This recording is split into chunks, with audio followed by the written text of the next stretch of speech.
Observe a rodovia H1 na hora do rush. Está tudo travado. Um caos total.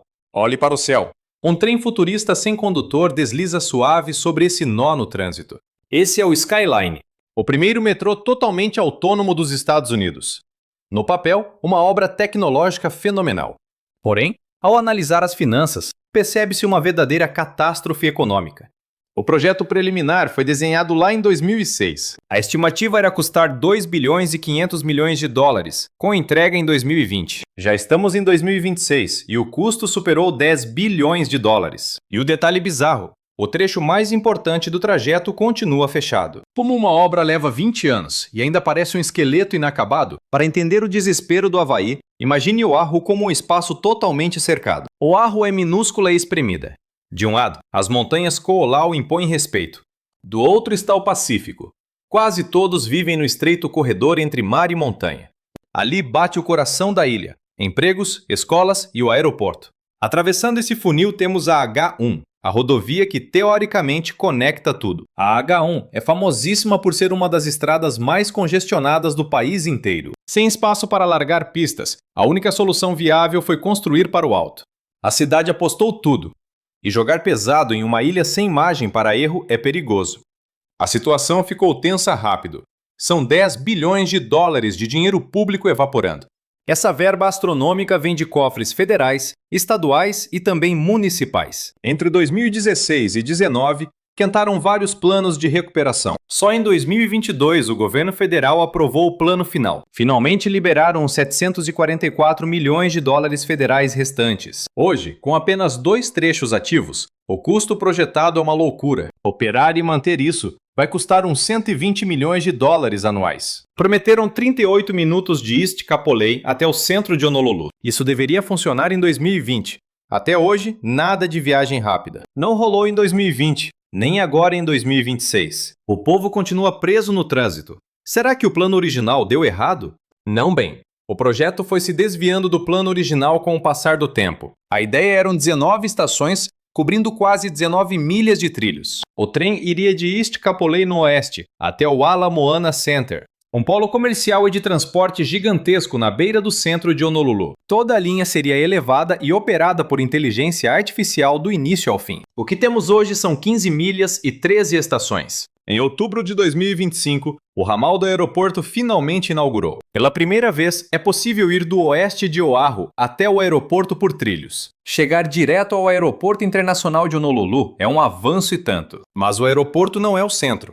O trecho vital para a cidade é o segmento 3. São 3 milhas da Middle Street até o Centro Cívico de Honolulu. Seguem obras com promessa de entrega para 2031. Até o alto escalão do governo já duvida que esse prazo seja cumprido. E houve um corte silencioso que mudou completamente o objetivo da obra. Em 2022, cancelaram as 2 últimas estações para economizar. Retiraram a estação do Ala Moana Center para evitar que o rombo aumentasse. A rota agora morre em Kaka'ako, estacionando 2 paradas antes do destino, que era o grande chamariz da galera. Esse era o coração pulsante do comércio, o pilar que sustentava todas as promessas de movimento da linha. Aquele lugar que realmente faria o trajeto valer a pena foi simplesmente apagado do mapa oficial. Vamos detalhar o rombo real dessa decisão logo mais, porque o prejuízo estampado nos números é de cair o queixo.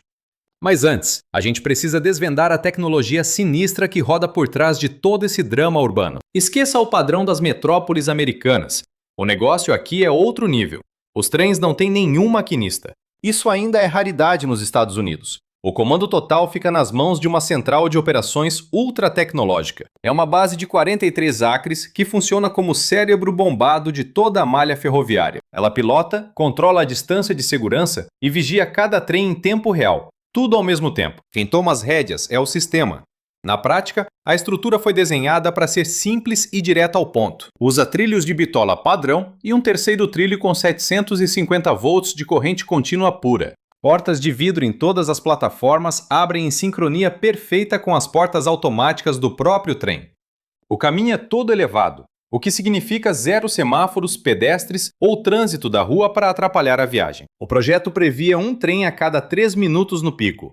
Hoje, a espera amarga 10 minutos cravados. E esse vácuo não é erro técnico. O sistema tem fôlego de sobra para rodar com muito mais frequência. Isso é o reflexo do vazio de passageiros numa linha que teimosamente ainda não chega onde deveria chegar. O trilho não alcança onde o povo realmente precisa estar. É aí que o bicho pega nesse projeto polêmico. A tecnologia é top e a obra tá lá, mas começaram a construir do subúrbio em direção ao centro. E o resultado? Os destinos principais ou seguem em obras eternas ou foram cortados definitivamente do plano original. Temos um sistema de alta performance operando a passo de tartaruga, porque as estações continuam desertas. A massa não aparece porque o trem simplesmente não leva ninguém para onde a vida realmente acontece. Isso nos leva ao X da questão.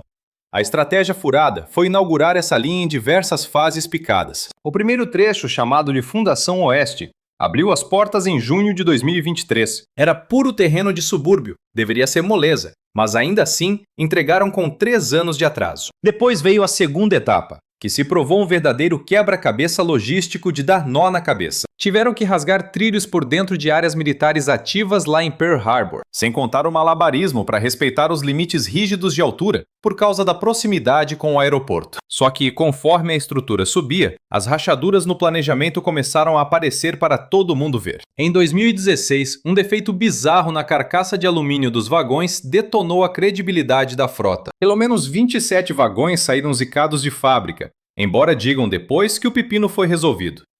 Nos testes de 2020, os engenheiros notaram que as rodas eram finas demais para o trilho. As rodas tinham quase meia polegada a menos de largura do que os cruzamentos das vias exigiam. Agora os olhos se voltam para a terceira fase. É o desafio mais cascudo de toda a obra. Exige fundações profundas num centro urbano densíssimo e entupido de tubulações seculares que nem estão no mapa. A Tutor Perini faturou o contrato de 1,660 bilhões para esse trecho. O martelo foi batido em agosto de 2024. Finalmente as colunas estão subindo. Elas brotam no início de 2026, mas o caminho adiante será tudo menos tranquilo. Quando você analisa por que esse projeto empacou, percebe que não foi apenas um erro isolado, são 3 camadas de puro fracasso. Primeiro, precisamos encarar de frente essa montanha de problemas técnicos. O erro grotesco do trilho com a roda foi só uma amostra da falta de fiscalização severa. Só no segundo trecho, choveu pedido de alteração de contrato porque nada no papel batia com o canteiro. O plano de construção ignorou a realidade do subsolo, gerando um efeito dominó de atrasos infinitos. O desastre se divide em 3 níveis.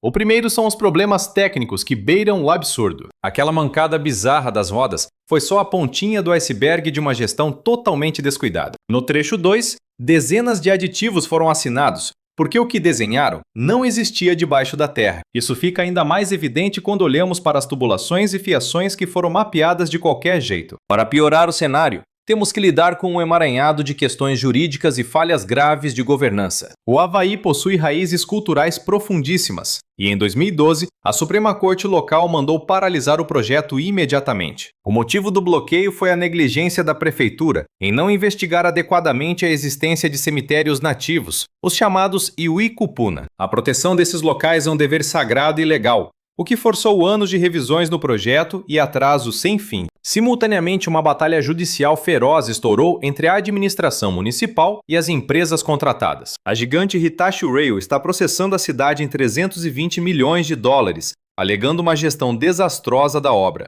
Segundo a multinacional, eles foram obrigados a contratar pessoal 18 meses antes mesmo de haver qualquer trabalho disponível. A prefeitura contra-atacou com outro processo. E agora, esse impasse jurídico travou completamente o design da próxima etapa. Esse é um golpe duríssimo, pois nenhum dos lados aceita arcar com os prejuízos causados por tanta demora. No fim das contas, o planejamento financeiro foi uma total fantasia desde o primeiro rascunho. Aquele orçamento inicial ignorou que a mão de obra no Havaí chega a ser 20% a 30% mais cara. Também esqueceram de incluir os custos logísticos de transporte para a ilha e as exigências arqueológicas que a lei estadual impõe. Com os custos explodindo, a prefeitura teve que enviar seguidos planos de emergência para as autoridades federais. Em 2022, a obra sofreu uma redução drástica e polêmica, conhecida como o Corte de Ala Moana. 2 estações cruciais foram limpas do mapa para cortar gastos, o que acabou fragilizando o sistema inteiro.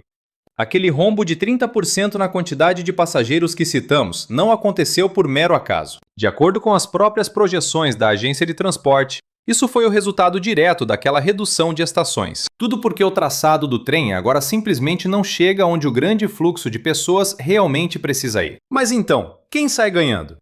Para quem mora no oeste de Oahu e precisa se deslocar, o sistema é de fato uma mão na roda. Essa rota realmente ajuda a desafogar o trânsito da rodovia H1 para quem está indo em direção ao aeroporto.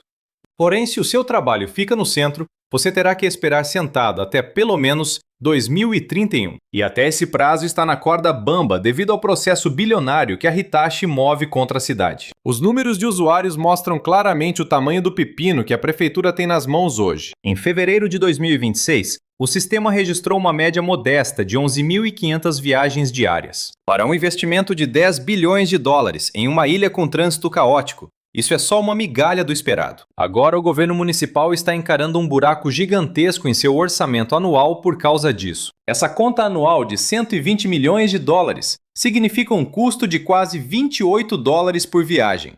No ritmo atual de passageiros, esse valor operacional é 10 vezes maior do que o preço cobrado na passagem. Tudo isso para sustentar uma linha que atende os subúrbios, enquanto as áreas de alta densidade continuam isoladas. Atualmente, o Skyline se encontra em uma situação bastante curiosa e incerta. Por um lado, as máquinas continuam trabalhando duro para avançar a construção pelo centro urbano. Por outro, a cidade aprovou o projeto de Lei 60, que permite estudos para futuras extensões dos trilhos. Essas novas rotas levariam o trem finalmente até Waikiki e para a Universidade do Havaí. O grande problema é que ainda não existe nenhuma verba garantida para transformar essas expansões em realidade. Os líderes da cidade estão até tentando parcerias com grupos estrangeiros, como a empresa ferroviária japonesa Tokyu. A esperança é que o capital privado ajude a criar moradias e comércios nas estações para tornar o sistema sustentável. De muitas formas, o Skyline virou o exemplo clássico de um problema sistêmico muito maior. Porque grandes obras de infraestrutura nos Estados Unidos custam fortunas e demoram muito mais do que o previsto?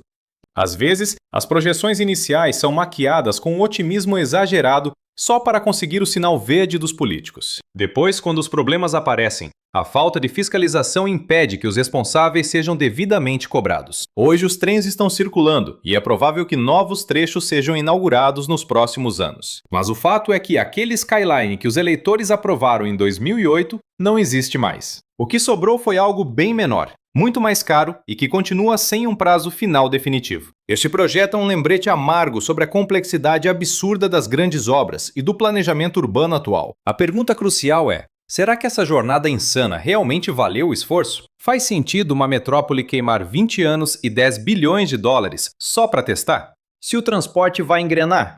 O que achou dessa polêmica do Skyline de Honolulu? Solta o verbo nos comentários. E se você curte desvendar os segredos de obras faraônicas e engenharia bruta, se inscreve no Mega Projetos para ver muito mais. Obrigado por acompanhar.